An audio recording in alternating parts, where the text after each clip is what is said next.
destacado docente, experto en materia administrativa, el doctor Jorge Segovia Cáceres, que ya se encuentra con nosotros. Doctor Jorge Segovia, muy buenas noches. ¿Me logra escuchar correctamente? ¿Cómo está, doctor? Muy buenas noches. Le damos el pase en este momento. Bienvenido nuevamente aquí a su casa juris.p. Podemos iniciar la sesión.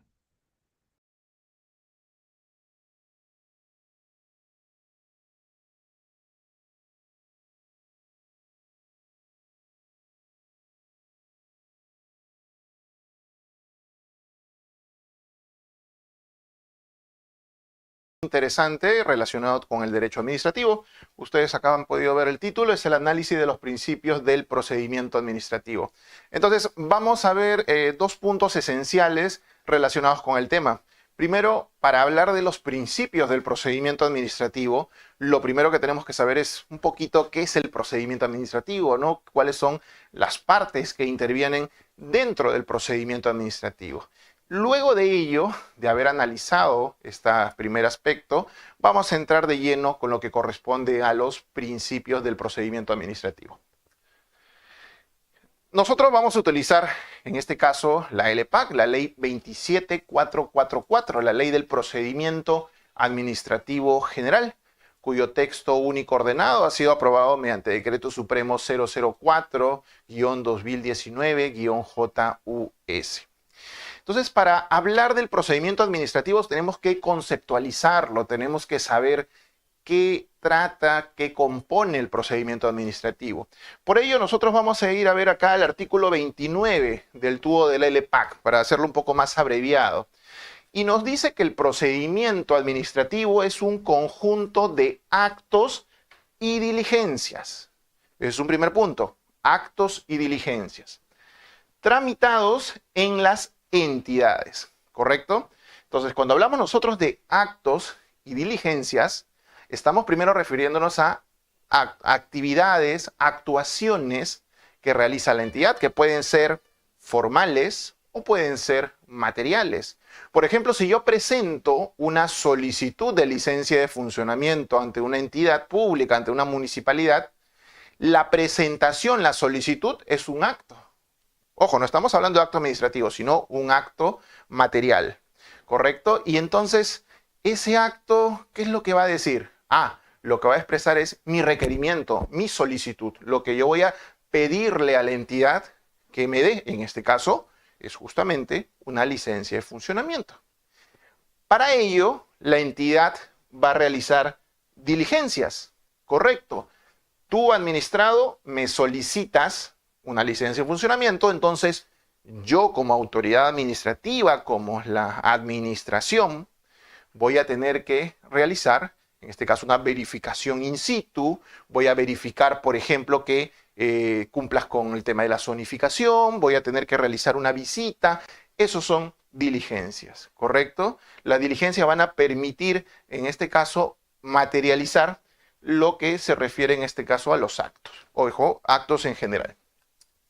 Tramitados ante las entidades, obviamente un procedimiento administrativo siempre va a ser, en este caso, tramitado ante una entidad pública. Y ustedes se preguntarán, ¿y una entidad pública, cómo puedo reconocerlo? Perfecto, artículo 1, en este caso del LPAC, establece que las entidades de la administración pública pueden ser el Poder Legislativo, el Poder Judicial, el Poder Ejecutivo y los ministerios, los organismos constitucionalmente autónomos, gobiernos regionales, gobiernos locales, entre otras entidades, más que ahí señala de manera taxativa cuáles se consideran como entidades de la administración pública, ¿no? Y acá hay algo muy importante. Este procedimiento administrativo tiene un objetivo principal. ¿Cuál es? Conducentes a la emisión de un acto administrativo. Esa es la razón de ser de un procedimiento administrativo. Que la entidad pública, la entidad de la administración pública, emite un acto administrativo. Y de manera rápida, un acto administrativo no es otra cosa que la declaración de la voluntad de la entidad, ¿correcto? Una declaración unilateral, que es lo que va a decir, va a determinar en este caso, por ejemplo, cuando yo solicito mi licencia, te voy a dar la licencia o simplemente te la deniego, ¿no? produce efectos jurídicos esta declaración unilateral de la voluntad, ¿no?, de la entidad. Acá no interviene, ojo, la voluntad del administrado o de otros, no.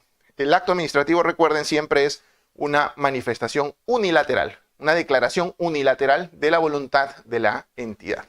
¿Correcto? Que produzcan efectos jurídicos individuales o individualizables sobre intereses, obligaciones o derechos de los administrados. Siempre va a haber esta relación. Autoridad administrativa, que representa, ¿no?, como agente público a la entidad pública, y por el otro lado, los administrados. Entonces es un concepto, recuerden, que se encuentra en el artículo 29 del texto único ordenado de la LPAC. Acá está un poquito más diferenciado, un poco más desmenuzado, ¿no?, lo que habíamos hablado. Actos, diligencias, tramitados ante entidades públicas, destinados a la emisión de un acto administrativo. Por acá tenemos que produzcan efectos jurídicos, porque justamente, recuerden, el acto administrativo produce efectos jurídicos. Efectos jurídicos como crear obligaciones, otorgar derechos a los administrados. Por ejemplo, si yo, en este caso, le impongo una multa, una sanción, ¿no? Dejé la basura, por ejemplo, fuera de mi casa. Vino la municipalidad y me encontró dejando ahí afuera, me impuso una papeleta, se siguió el procedimiento administrativo sancionador y sale una resolución donde me multan, ¿no? Usted tiene que pagar tantas suites. Eso crea una obligación. ¿Por qué? Porque justamente es un acto administrativo que se produce, ¿no?, dentro del amparo de un procedimiento administrativo, ¿no? Y bueno, como lo he mencionado, sobre intereses, obligaciones, derechos de los administrados. Ahora, ¿cuál es la estructura? Simplemente a modo de conocimiento, a modo de saber cuál es la estructura, porque si no, nosotros hiciéramos una clase entera de estructura del procedimiento administrativo, pero el objeto de hoy día es llevarlo netamente a los principios. Sin embargo, siempre es bueno saber un poquito sobre ello. Nosotros, si leemos, somos, ¿no?, concienzudos en leer la LPAC, el TUO de la LPAC, no vamos a encontrar un artículo donde se diga de manera taxativa, ¿no?, las etapas, las fases del procedimiento administrativo son las siguientes. No, no lo va a decir de esa manera. Sin embargo, nosotros vamos a ver que en el inciso 2 del artículo 61 del texto único ordenado de la LPAC, vamos a tener que aplicar una interpretación un poco sistemática por ahí. Y de ese modo encontramos lo siguiente, porque ese artículo se refiere a lo relacionado con los sujetos del procedimiento administrativo. Y dice que la autoridad administrativa es el agente de las entidades, ojo, que bajo cualquier régimen jurídico y ejerciendo potestades públicas, y acá viene lo bueno, dice, conducen el inicio, la instrucción, 2, la sustanciación, la resolución y la ejecución, ¿no? Entonces, ahí encontramos un contenido que va a dar cabida a saber las fases del procedimiento administrativo, ¿no? Entonces son 5 las fases, recuerden, solamente en algún otro momento podremos un poco conversar o incidir en este punto de las fases, ¿no? Recuerden, el inicio, instrucción, sustanciación, resolución y la ejecución. Acá está un poquito de manera graficada para que ustedes puedan verlo de mejor manera, ¿no? Ahora, si hablamos siempre de los procedimientos, doctor, usted me está diciendo el procedimiento, muy bien, muy bonito todo ello, ¿no? Pero, ¿quiénes son los sujetos del procedimiento administrativo? Porque el procedimiento administrativo no es que solamente intervenga la autoridad administrativa, ¿no? Entonces vamos a tener acá 2 partes, hasta una más que la vamos a tener en unos momentos, pero en sí son 2 partes. La primera, tenemos ciudadanos, ¿correcto? Ciudadanos como usted, como yo, ¿no?, como todas las personas que pueden estar ahorita transitando por las calles. Y del otro lado tenemos la entidad pública, ¿correcto? Entonces, ciudadanos, entidad pública. Sin embargo, dentro del derecho administrativo, dentro específicamente del procedimiento administrativo, a los ciudadanos se les conoce como administrados, ¿correcto? Mientras que a las entidades públicas se le conoce como autoridad administrativa o agentes públicos, también se les conoce. Y entre los administrados y la autoridad administrativa existe una relación jurídica. Por ejemplo, yo le solicito como administrado algo a la autoridad administrativa. Yo, como por ejemplo, puedo pedirle como administrado que se me otorgue mi pensión. Yo ya cumplí, por ejemplo, con todos mis años de labores, ya quiero descansar, entonces me corresponde pedir ante la ONP, oye, por favor, ya presento mi solicitud para que me otorgues una pensión. Entonces, la autoridad administrativa, lógicamente, va a recepcionar la solicitud, va a evaluarla, va a merituarla, por ahí podrá hacer algunas diligencias, algunas actuaciones, y finalmente va a tomar una decisión. Le puede decir al administrado, correcto, te corresponde otorgar o corresponde otorgarte tu pensión por tanto monto, o a lo mejor puede decir, mira, he verificado y no cumples con los años todavía, así que no te puedo otorgar la pensión. Pero se dan cuenta que indistintamente si es favorable la respuesta o no, se crean efectos jurídicos. Por eso hay una relación jurídica.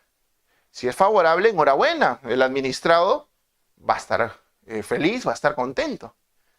Si lamentablemente no procede su solicitud, el administrado tendrá el derecho a poder presentar los recursos impugnatorios que considere pertinente. Igual se generan efectos jurídicos. Pero también la LPAC nos habla también en el artículo 61 que existen los que se conocen como terceros, los terceros al procedimiento. Si bien es cierto, hay dos partes, como les mencioné, administrado y autoridad administrativa, pero acá estos terceros van a poder presentarse ante el procedimiento siempre y cuando sea un asunto que les pueda, en este caso, o favorecer o los pueda perjudicar. Es decir, que la materia que se está conociendo en el procedimiento les resulte a ellos importante, ¿no? El caso, por ejemplo, cuando existe una contaminación que se puede dar a un río, producto, ¿no?, de los alcances de una compañía minera que contamina, ¿no? Entonces ellos pueden presentarse como terceros, decir, oye, ¿sabes qué? Mira, nosotros nos estamos perjudicando porque acá la empresa minera tal ha vertido residuos sólidos y por lo tanto nuestra comunidad se está perjudicando porque se está contaminando las aguas. Entonces nosotros por eso intervenimos dentro de una relación jurídica que sea. Entonces ahí se dan cuenta la figura de los terceros. Ahora, ¿cuáles son los derechos de los administrados? Nosotros vamos a encontrarlos en el artículo 66 del TUO de la LPAC. Vamos a simplemente a señalarlos de manera rápida porque el asunto, como repito, es hablar de los principios, pero es necesario un poquito tomarlo en cuenta esto.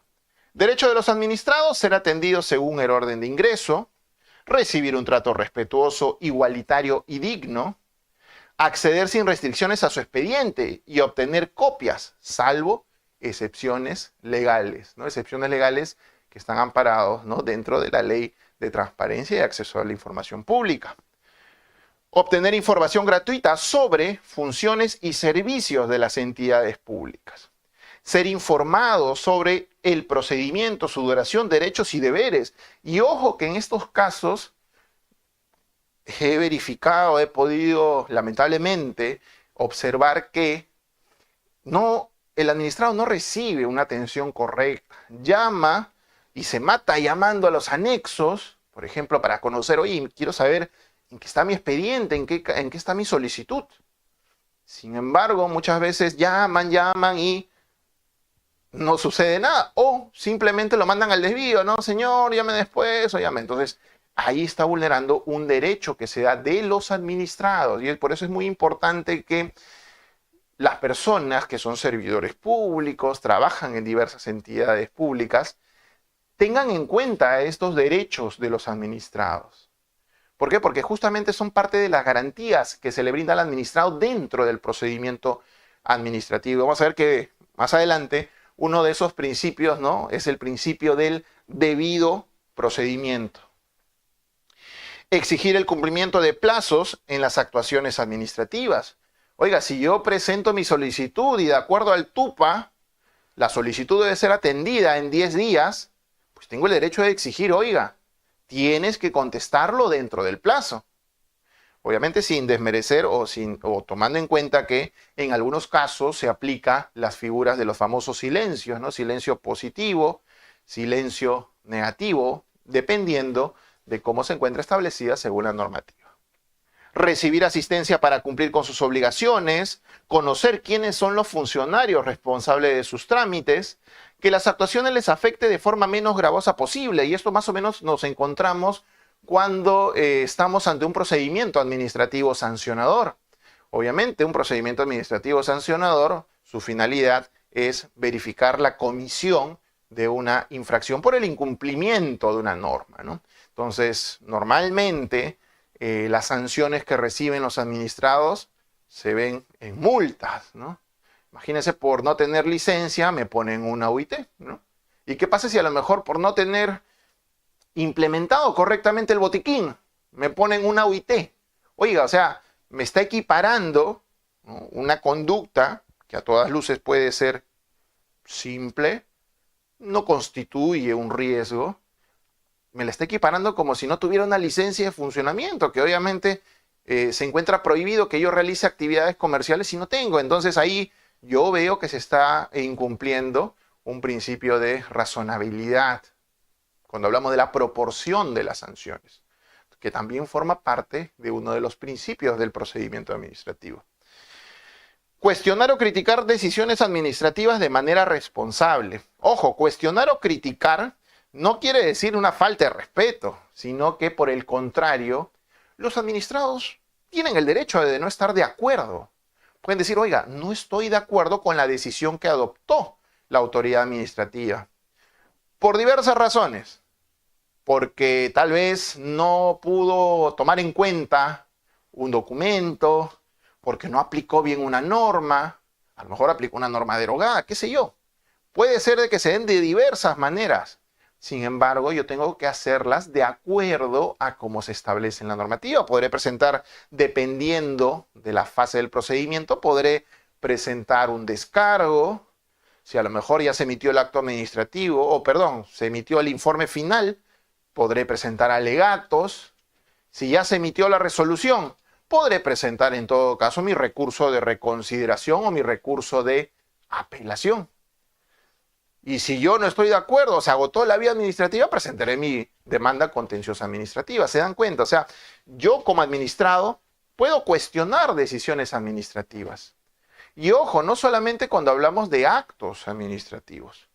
Por ejemplo, ¿qué sucede si el expediente, oiga, está demorando, ¿no? Y ya lo han presentado y se requiere que se inicie el procedimiento y hasta ahorita han pasado meses y nada, ¿no?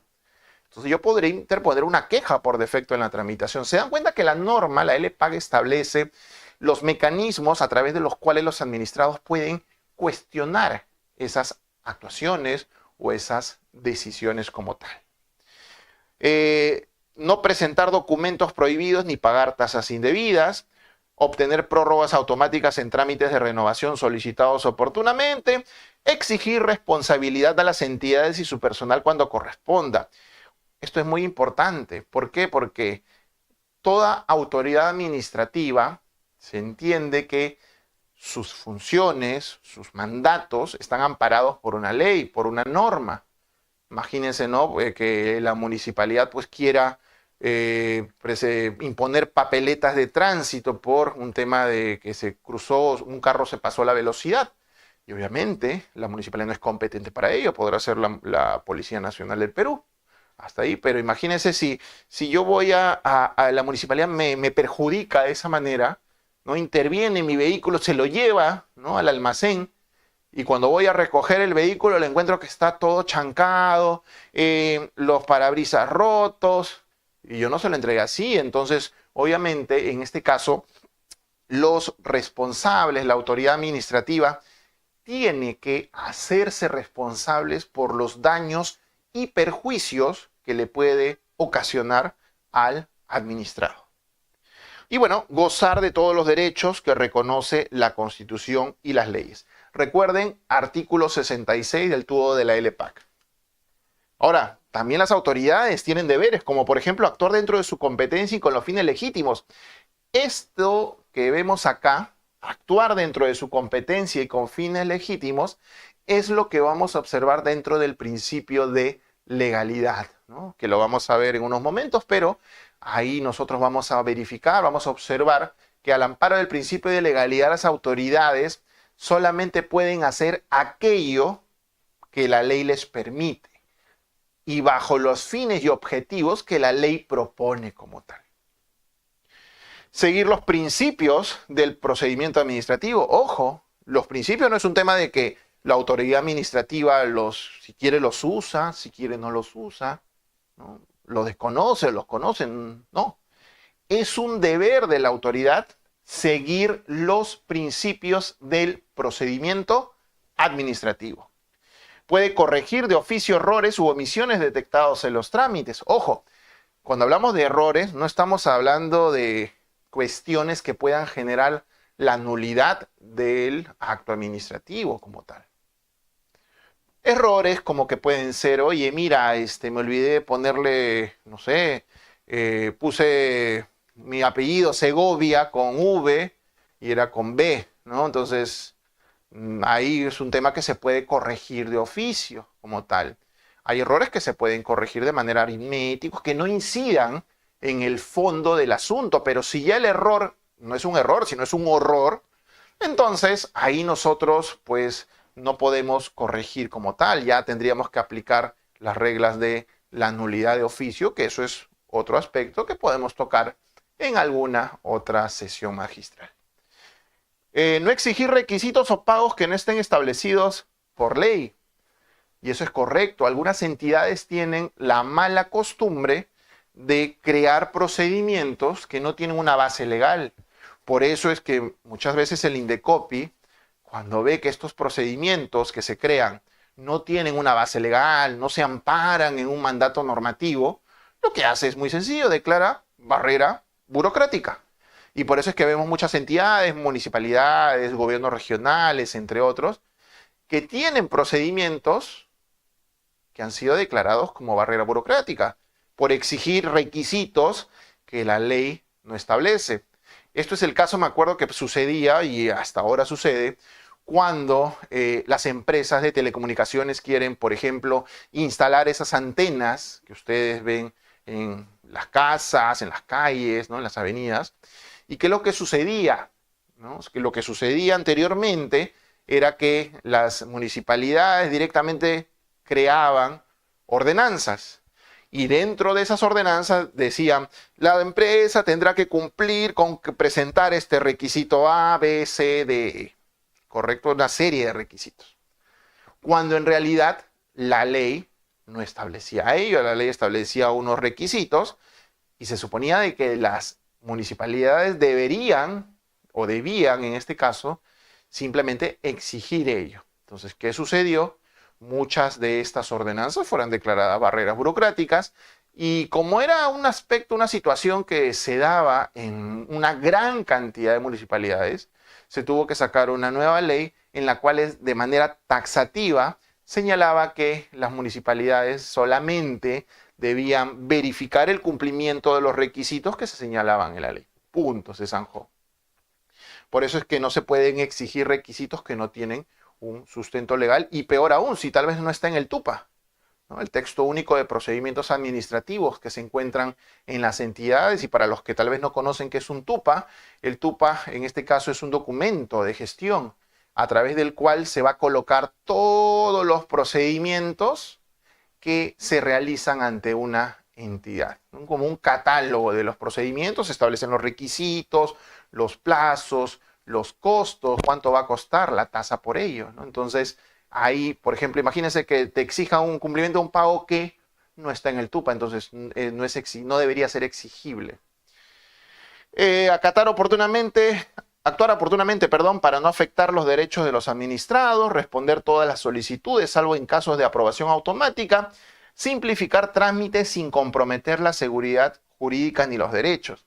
Y ojo que cuando hablamos de simplificar trámites, muchas entidades caen en la famosa burocracia, ¿no? Exigir requisitos de los requisitos de los requisitos, como tal, ¿no? Entonces la idea es justamente que las autoridades administrativas hagan simplificación de los procedimientos.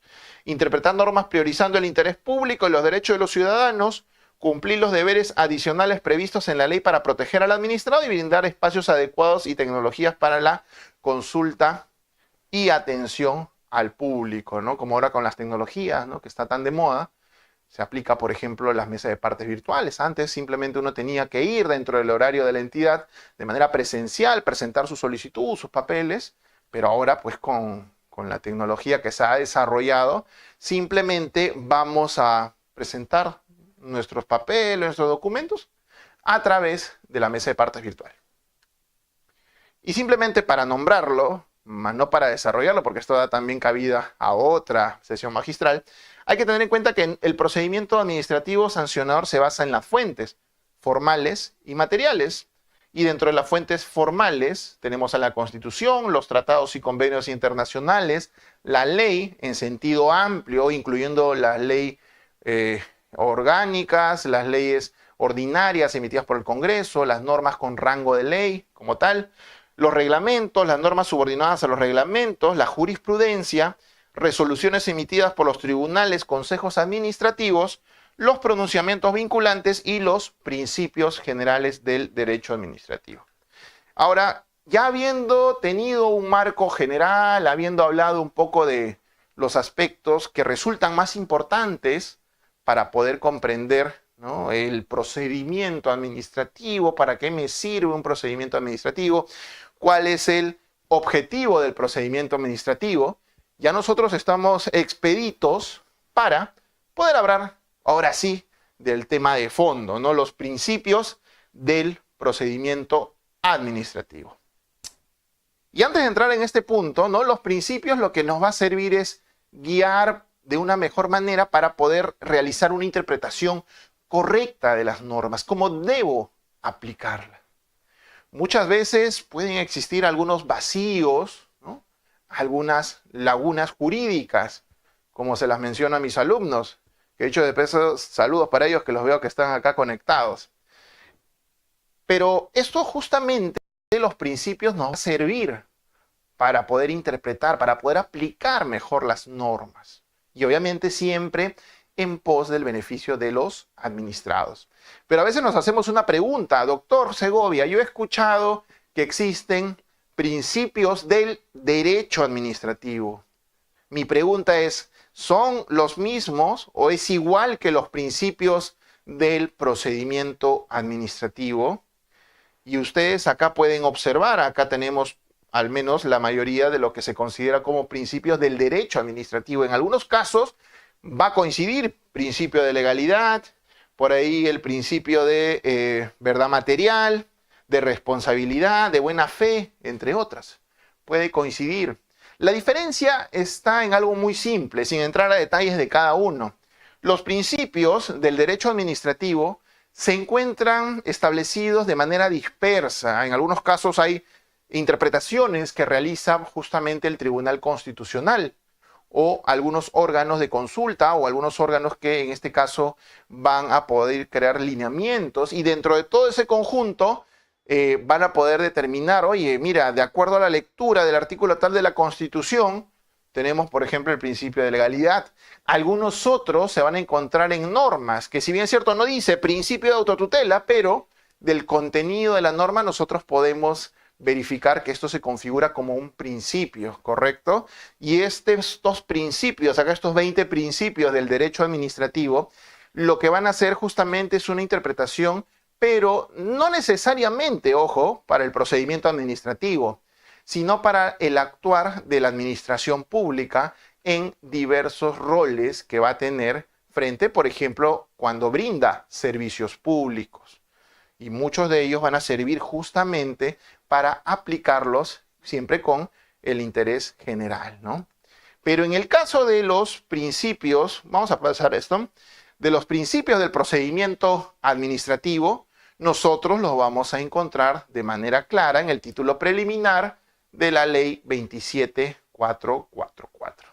Ahí hablan principios del procedimiento administrativo, ¿no? Esa es una diferencia con los principios del derecho administrativo, ¿no? Los principios del procedimiento administrativo los encontramos en una norma de manera clara, de manera taxativa.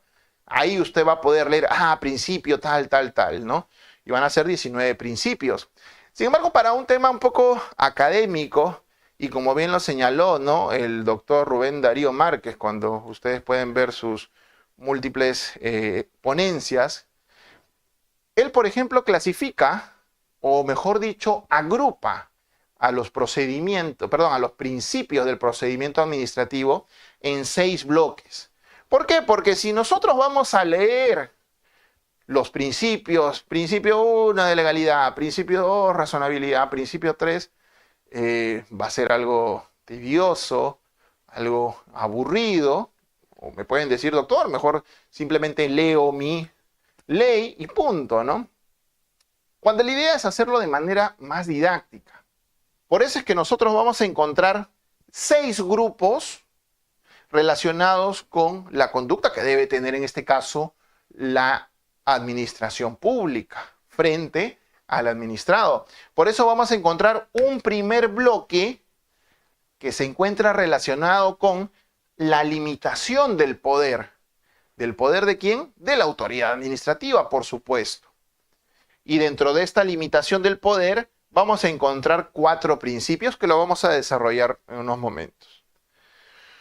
Luego vamos a agrupar, va a haber un segundo grupo, y este segundo grupo va a estar referido a la eficiencia de la administración pública, de la autoridad administrativa frente a los procedimientos. Y acá vamos a encontrar 5 principios. Luego vamos a ubicar, mis estimados alumnos, vamos a ubicar acá un tercer grupo relacionado con el trato igualitario que la autoridad administrativa debe cumplir frente a los administrados. Estamos viendo 3 grupos: limitación de poder, eficiencia y trato igualitario.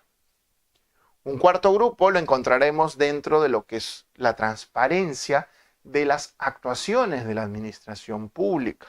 Ahí vamos a ver en unos momentos que hay 3 principios que forman parte de este grupo. Un quinto grupo relacionado con la confianza, ¿no? Con la confianza que debe haber entre las partes y que debe primar sobre la autoridad administrativa. Por eso este grupo vamos a hablar de la confiabilidad. Y por último, acá solito va a encontrarse un principio que forma parte de la autoridad administrativa como garante, es decir, las garantías que en este caso la autoridad administrativa va a reconocer sobre los administrados. Vamos a pasar entonces a ver este primer grupo relacionado con la limitación del poder. Y el primero de ellos es el principio de legalidad. Ojo, estamos viendo limitación del poder. ¿Qué nos dice el principio de legalidad? Nos dice de manera clara: las autoridades administrativas deben actuar con respeto a la Constitución, la ley y al derecho. Así nos dice. Actuar con respeto a la Constitución, la ley y al derecho. Y acá hay algo muy importante que ustedes deben tener en cuenta cuando relacionen el principio de legalidad con la limitación del poder. ¿Por qué? Porque mira, sigamos leyendo y nos dicen: debe actuar las autoridades administrativas dentro de las facultades que le estén atribuidas. Y cuando hablamos de facultades que le estén atribuidas, estamos hablando de que la ley debe ser clara, decirle: perfecto, tu autoridad administrativa tienes las siguientes facultades para poder, en este caso, realizar procedimientos administrativos, ¿no? Por ejemplo, en una contratación pública, la autoridad administrativa tiene facultades para poder llevar a cabo el procedimiento, ¿no? En este caso de contratación, una licitación, por ahí, una adjudicación, entre las diversas modalidades que existen, y de ese modo, pues, actúa dentro de sus funciones. Pero ojo, no solamente dice eso, no te dice solamente que tienes que realizar tus funciones conforme a lo que está en la ley, sino también te dice, y de acuerdo a los fines para los que le fueron conferidas. Es decir, tú tienes que actuar con la finalidad por las cuales se te dieron a ti esas atribuciones.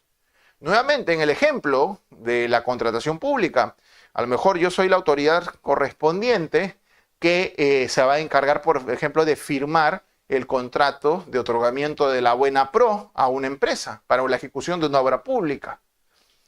Entonces, yo tengo la facultad para realizar ello. ¿Correcto? Sí, efectivamente, la norma me permite a mí realizar la firma del contrato de la buena pro.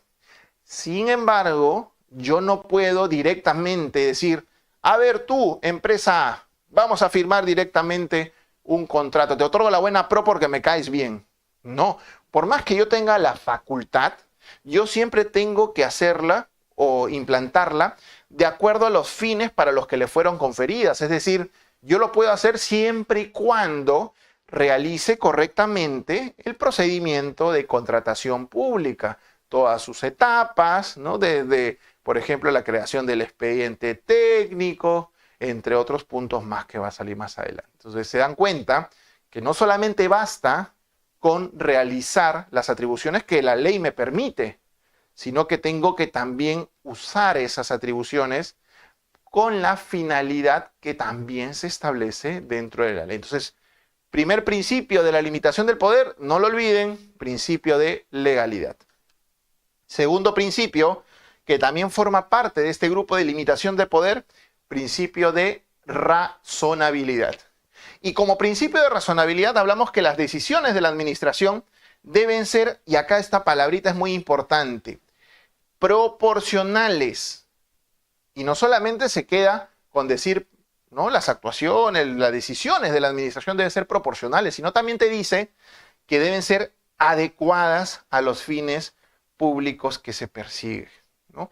¿Por qué? Porque la idea de este principio de razonabilidad, ¿no? Como limitación del poder, es evitar excesos, evitar de que la autoridad administrativa pueda generar perjuicios irreparables al administrado, evitar el abuso que puede cometer en base a las potestades que tiene, ¿no? Imagínense pues que yo boto la basura, o sea, boto mi bolsita de basura y me ponen, no sé, 50 UITs, ¿no? Entonces usted ahí obviamente me va a decir, doctor, pero esa sanción que se ha impuesto es carente de toda razonabilidad.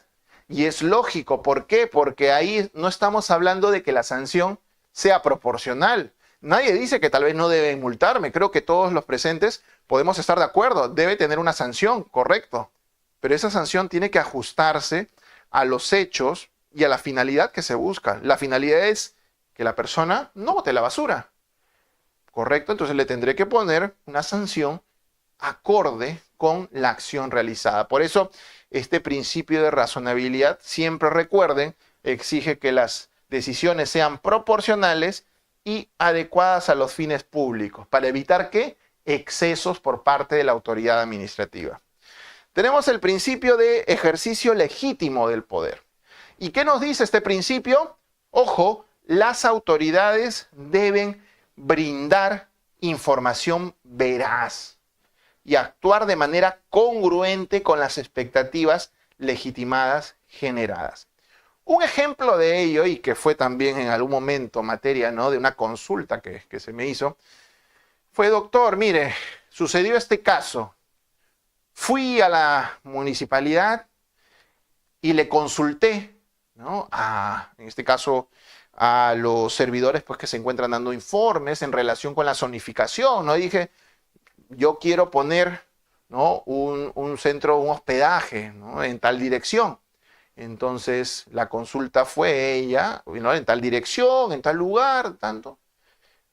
Y al momento en que recibió la respuesta de esa consulta, le dijeron, oiga, sí, usted puede poner acá su negocio de hospedaje en esta dirección, está perfecto, cumple con las normativas de zonificación, ¿no?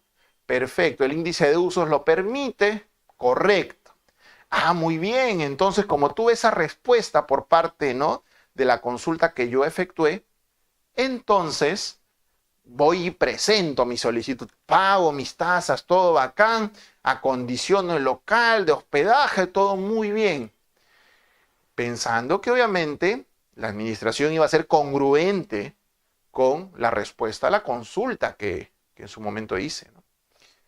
Y la sorpresa fue grande por parte del administrado, porque cuando presentó su solicitud le contestaron diciendo, es improcedente porque no cumple con la zonificación. Y yo digo, un momentito, o sea, primero tú me dices en la consulta que sí se puede, que cumple con las normas, y ahora que formalizo mi solicitud, formalizo mi pedido, no lo veo.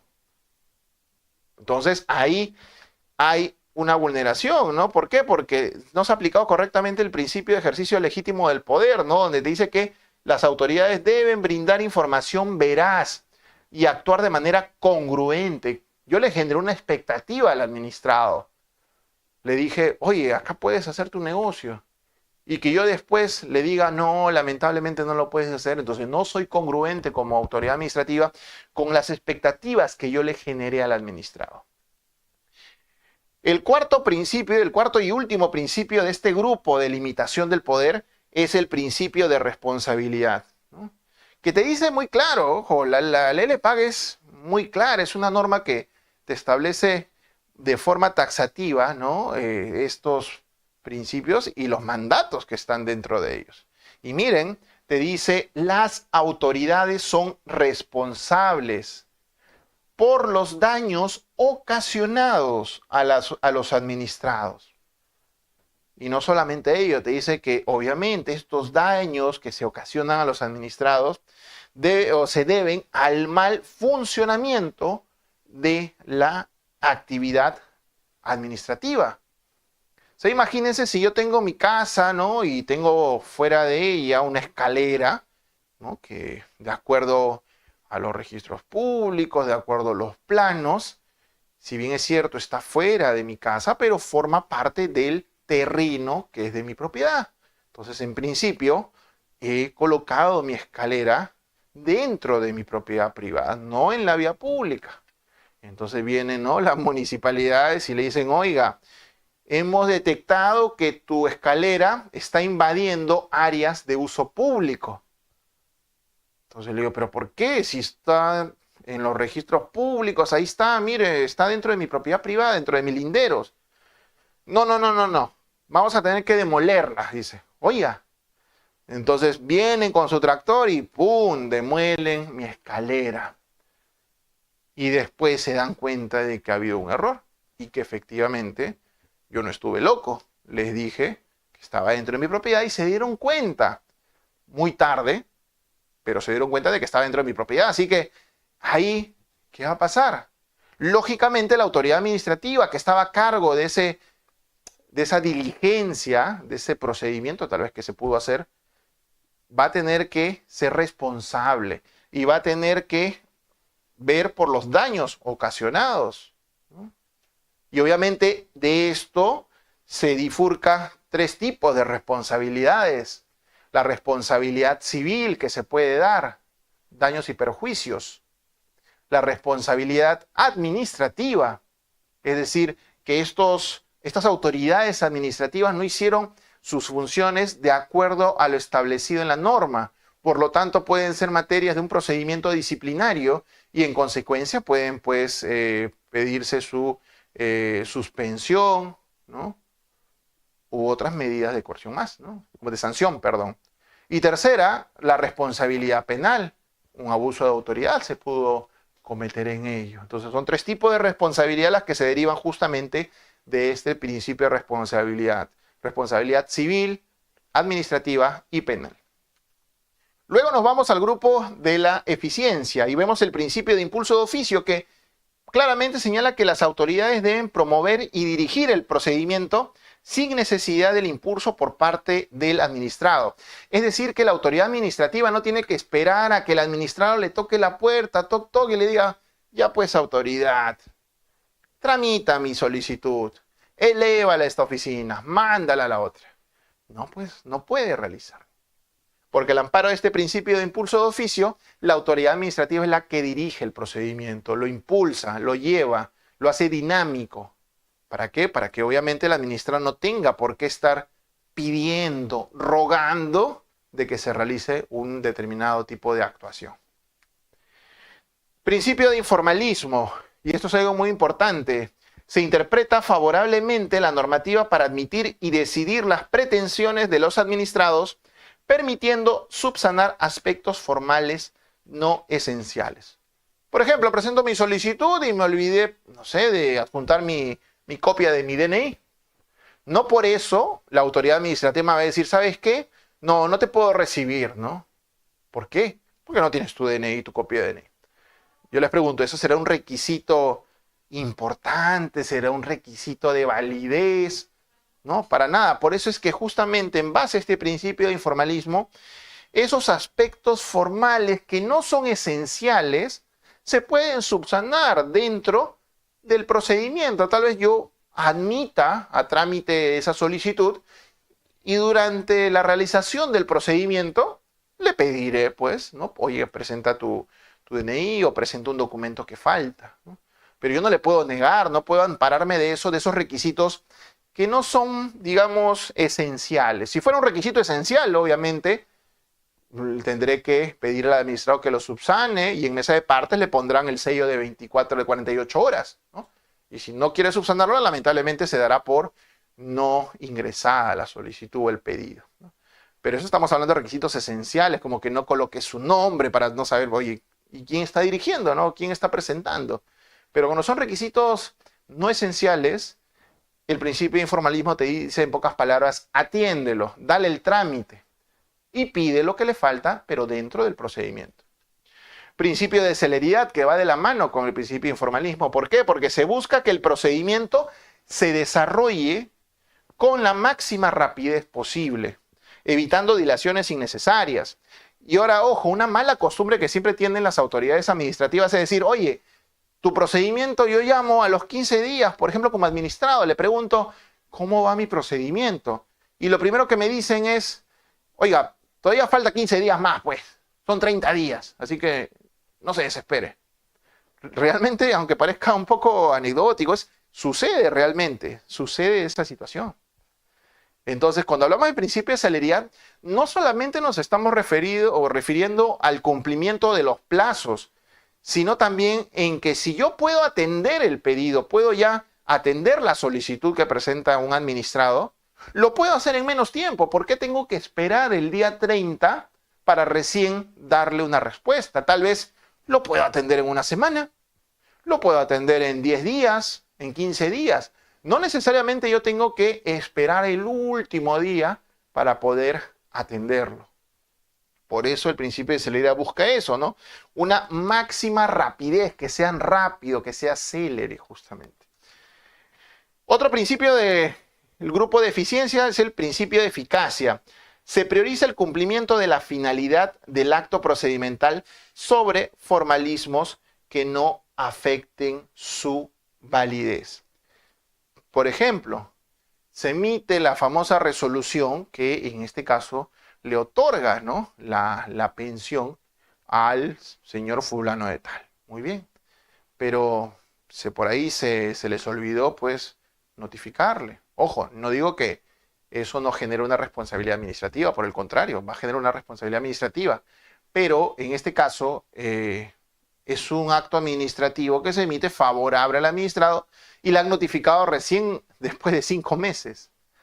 Pero para no perjudicarlo, justamente aplicando el principio de eficacia, el administrado ya tuvo un derecho ganado, que es su pensión. Como no le entregaron, o mejor dicho, le entregaron después de 5 meses, lo que corresponde que es que se le entregue justamente de cada uno de esos meses que todavía no se le ha pagado a su pensión al administrado, darle todo ello en conjunto. ¿Por qué? Porque la idea es que se cumpla, en este caso, la finalidad procedimental o la finalidad del procedimiento. En este caso fue el acto administrativo que buscaba darle una pensión. Ojo, nuevamente repito, en este aspecto no es que va a haber una responsabilidad administrativa de parte del funcionario, del servidor encargado, pero se dan cuenta que la idea es no perjudicar al administrado y por lo tanto se le va a entregar todos esos meses que dejó, o mejor dicho, que no pudo percibir su pensión. Principio de simplicidad, muy sencillo, los trámites deben ser sencillos, eliminando complejidades innecesarias. Y hay entidades que son caseritas, en las cuales comienzan a colocarte, a ver, llena este formulario. Y usted ve un formulario que parece un testamento, porque es demasiado engorroso, oiga, pero ¿qué es esto? ¿Qué es lo otro? No entiendo, ¿no? Y genera más bien confusiones a los administrados. Por eso es que siempre, en este caso, las actuaciones que se dan dentro del procedimiento deben ser simples, deben ser sencillas, ¿no? Debo eliminar las complejidades innecesarias. Es como, por ejemplo, cuando nosotros estamos conversando, ahorita estamos hablando, y la idea es que el conocimiento se imparte de una manera sencilla, de una manera en que pueda ser entendible, porque si hablamos de manera jurídica, que esto, que el otro, obviamente vamos a generar tal vez no la finalidad, el objetivo, que es inculcarles las nociones de los principios, ¿no? Si no, a lo mejor puedo generar más bien confusiones y no puede entrar con conocimiento de ello. Luego el grupo de trato igualitario, muy sencillo, principio de imparcialidad, te dice las autoridades deben actuar sin discriminación, otorgando un trato igualitario a los administrados, ¿no? Y en este caso, ojo, por ahí una cosa es no realizar un trato discriminatorio, ¿no? Yo no puedo discriminar a los administrados porque un administrado tiene más dinero, porque un administrado es dueño de empresas, sobre un administrador que a lo mejor es un vendedor ambulante, ¿no? Yo no puedo hacer una discriminación, no le puedo decir, oiga, usted que tiene empresas, pase primero, y tú que vendes ambulante, pase después. No, no puedo hacer eso. Es un trato discriminatorio que va en contra del principio de imparcialidad. Pero ojo, hay que tener en cuenta que la administración en algunas oportunidades, por temas netamente objetivos, puede hacer una diferenciación entre los administrados. Un ejemplo muy claro y muy consciente de ello es con las personas con discapacidad, ¿no? Una persona con discapacidad motora que va, ¿no?, tal vez en silla de ruedas, a realizar un trámite de manera presencial, es lógico de que no va a estar esperando a que termine la cola, ¿no?, para atender, y recién cuando le toca después de 20 personas, atenderla, ¿no? Es lógico que en esos casos que son netamente objetivos, la autoridad administrativa pueda hacer ciertas diferencias. ¿Por qué? Porque lo que busca siempre es equiparar, ¿no?, las condiciones entre uno y otro administrado.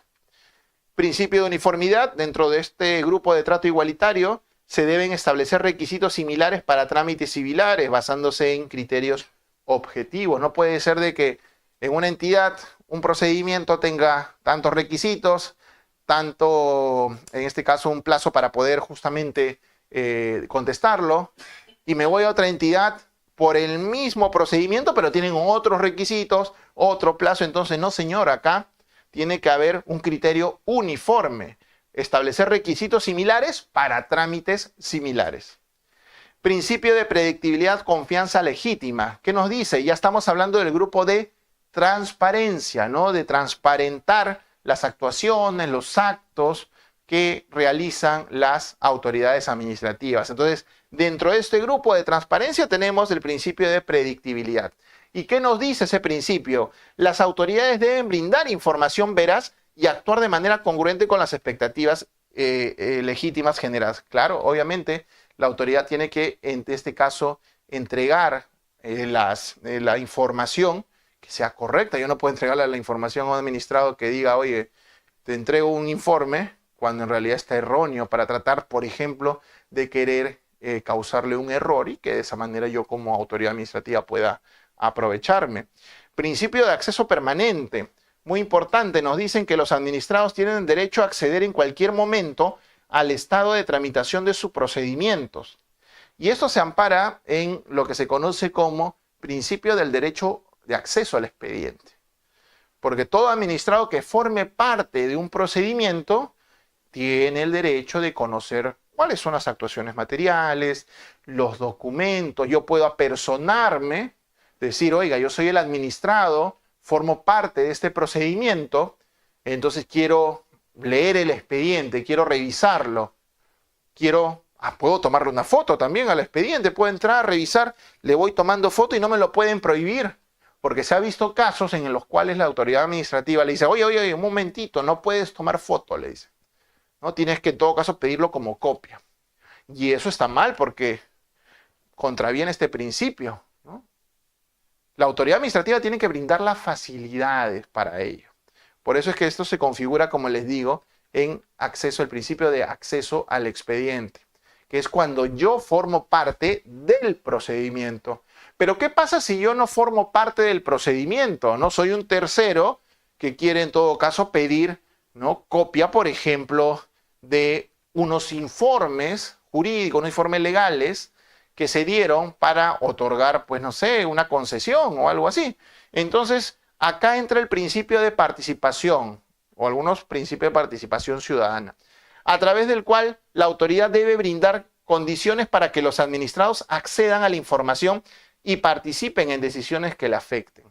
Por ejemplo, este punto de acá va muy relacionado, ¿no?, con el derecho de acceso a la información pública. ¿Por qué? Porque todos los administrados efectivamente pueden requerirle a la autoridad administrativa que les brinde la información que ellos consideren pertinente. Dentro del grupo de confiabilidad, ya para ir terminando, hablamos del principio de buena fe procedimental, donde todos los partícipes del procedimiento siempre deben actuar con el respeto mutuo, tienen que actuar con colaboración y buena fe. Principio de presunción de veracidad, muy importante, ojo, se presume, o mejor dicho, la autoridad administrativa debe presumir que los documentos y declaraciones presentados por los administrados son veraces, ¿no?, salvo prueba en contrario. Oye, está bien, tú me presentas el documento, tú me dices que estos documentos son originales, yo lo voy a creer al amparo de la presunción de veracidad, pero eso no quiere decir de que la autoridad administrativa no vaya a verificar la veracidad de esos documentos. Una vez que esté en trámite, haré mi fiscalización posterior y verificaré si efectivamente, por ejemplo, un documento que ha sido firmado por una empresa es cierto. Entonces me llamaré, contactaré con esa empresa y le preguntaré, pues no, haré las diligencias necesarias para llegar justamente a la verdad material, que es el siguiente principio de verdad material. La autoridad debe verificar plenamente los hechos que motivan sus decisiones, adaptando las medidas probatorias necesarias. Por eso es que les digo que la verdad material es la búsqueda justamente de la verdad por parte de la autoridad administrativa. Principio de privilegio de control posterior, siempre se prioriza la fiscalización posterior, reservándose la autoridad el derecho de verificar la información presentada. Y el último principio, que es relacionado, bueno, dentro del grupo como garantías como tal, tenemos el principio del debido procedimiento, que según algunos autores, algunos juristas, establecen que el debido procedimiento no es un principio como tal, sino es un conjunto de garantías procedimentales que se dan para los administrados. Sin embargo, la ALEPAC lo ha previsto como un principio, y bueno, ¿quiénes somos nosotros para decir lo contrario? Dentro del principio del debido procedimiento, nosotros encontramos, como les mencioné, una serie de garantías.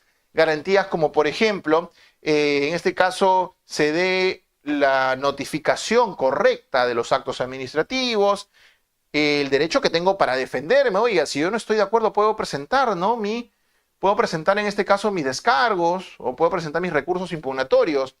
Puedo presentar medios probatorios. Oiga, señor autoridad administrativa, acá te presento, ¿no?, mis medios probatorios que acreditarían que yo no he cometido una infracción, por ejemplo. Tomar una decisión motivada dentro de un plazo, en general es un conjunto de garantías que son de aplicación para los administrados. Ya con esto concluye mi exposición. Simplemente lo único que quiero decirles es que los principios del procedimiento administrativo resultan muy importantes y su cumplimiento es obligatorio por parte de las autoridades administrativas. Muchas gracias. Muchísimas gracias, Eusebio, por esta magnífica presentación. En esta medida vamos a trasladar algunas preguntas que han quedado en el chat de la sesión de las redes sociales que estamos transmitiendo en vivo en esta oportunidad. Nos indican, doctor, ¿cómo se pondera el principio de informalismo frente a los requisitos de admisibilidad que la ley considera insubsanables? A ver, muy buena pregunta. En ese caso, cuando nosotros estamos hablando del principio de informalismo, tenemos que darnos cuenta de que se pondera en este caso cuál es la finalidad del procedimiento. Ahora, hay que tener en cuenta que existen, como lo mencioné, requisitos que son esenciales. Y esos requisitos esenciales lo va a establecer la propia normativa de la materia. Entonces, en ese caso, cuando estemos hablando de la carencia de algunos requisitos considerados, ojo, esenciales, pues ahí no podríamos aplicar el principio de informalismo, porque el principio de informalismo se basa en requisitos que son considerados no esenciales. Entonces, ahí sí, si me dicen por un tema de un requisito que no es esencial y que quieren obstruir de ese modo la tramitación correcta del procedimiento, yo le diré, oiga, acá usted tiene que aplicar el principio de informalismo, lo dice muy claro la LPAC. Pero nuevamente, si son requisitos esenciales, son requisitos básicos, son requisitos importantes o fundamentales dentro del procedimiento, ahí sí no podríamos aplicar este principio de informalismo. Muchas gracias, doctor. La última pregunta nos dice, doctor, ¿qué consecuencias reales existen para la entidad si incumple de manera manifiesta su deber de impulso de un procedimiento? Lo que pasa es que, muy buena pregunta, agradezco esa pregunta. Ahí lo que se da más que todo es una responsabilidad administrativa. ¿Por qué? Tengan en cuenta que las autoridades administrativas tienen el deber de realizar el impulso de oficio, es decir, dirigir el procedimiento, cumplir con los plazos, llevar o realizar las actuaciones o diligencias necesarias. Entonces, si la autoridad administrativa que está a cargo y tiene esa atribución de poder realizarla, no la cumple, entonces estamos hablando que no está realizando correctamente sus funciones y labores. En consecuencia, podría iniciarse tal vez o impulsarse un procedimiento administrativo disciplinario contra esa autoridad para que en este caso pueda ser sancionada. Y por ahí podríamos nosotros hablar del famoso queja o el remedio procedimental que se conoce como la queja por defecto en la tramitación. Si no se está realizando una tramitación correcta del procedimiento, puedo presentar mi queja por defecto en la tramitación ante el superior jerárquico para que este superior jerárquico le jale las orejas ahí a esa autoridad administrativa que no está cumpliendo y se pueda dar el procedimiento sin ningún problema. Perfecto, doctor. Muchísimas gracias por esa magnífica ponencia. En esta medida finalizamos la presente sesión. Felicitando al doctor Jorge Segovia Cáceres por esta magnífica presentación denominada Análisis de los principios del procedimiento administrativo. Doctor, ¿algunas últimas palabras para despedir esta sesión, por favor? Como siempre, muy agradecido con la familia de Yuris por tenerme presente, convocarme para estos temas y más aún para difundir el derecho administrativo, que es un derecho que, como bien ustedes saben, a mí me apasiona bastante. A mis alumnos siempre les menciono ello, ¿no? El derecho administrativo es una de las ramas muy bonitas en este caso, de la carrera del derecho. Y nada, solamente quiero agradecerles por estar acá presentes a través de las diversas redes. Y nuevamente, Yuris, muchas gracias. Pueden contar conmigo en cualquier otra oportunidad. Muchísimas gracias, doctor, por esta magnífica presentación. Y en esta medida culminamos la misma en el momento de la grabación de esta sesión. Felicitando también al docente, despidiéndonos en esta medida y también a cada uno de los participantes por haber participado en esta sesión. Hasta luego, muy buenas noches, estimados colegas, en estas convulsionadas horas que se están viviendo. Muchísimas gracias por estar con nosotros. Hasta luego, muy buenas noches.